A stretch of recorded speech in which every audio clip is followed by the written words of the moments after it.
Welcome to Install Press. In this video, I will show you how to fix screen flashing or screen flickering problem in PC and how to fix laptop screen lines. Screen flickering in Windows is usually caused by a display driver issue or incompatible app. You will need to update, rollback, or uninstall your display driver or update or uninstall the app. But it may be something simple like checking the monitor cable. So make sure monitor cable is properly plugged in.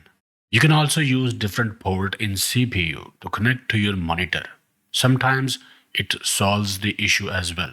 Try connecting to a different HDMI port or try different cable, preferably HDMI cable if possible, because it may be problem with the cable or low quality cable.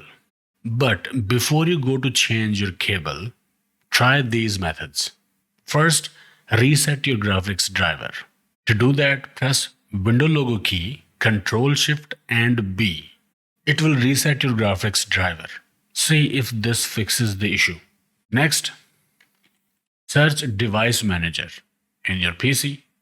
Go to Device Manager, expand Display Adapters.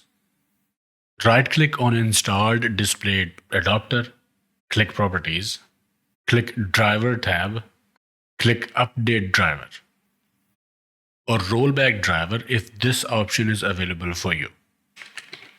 If you use NVIDIA graphics card, open NVIDIA app. From NVIDIA app, select Drivers from the left side and Update Driver from here.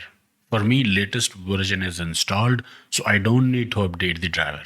But this method has worked for me many times. Next, if you installed a software recently, make sure it is not causing the issue. To check that, search Add or Remove Programs, click at that, sort by install date. Remove recently downloaded software or apps.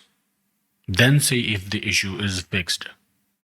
But for me, switching to HDMI cable and different port has worked.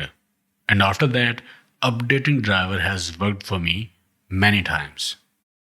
Okay, I hope it helped. Like, share, subscribe, and I will see you in the next one.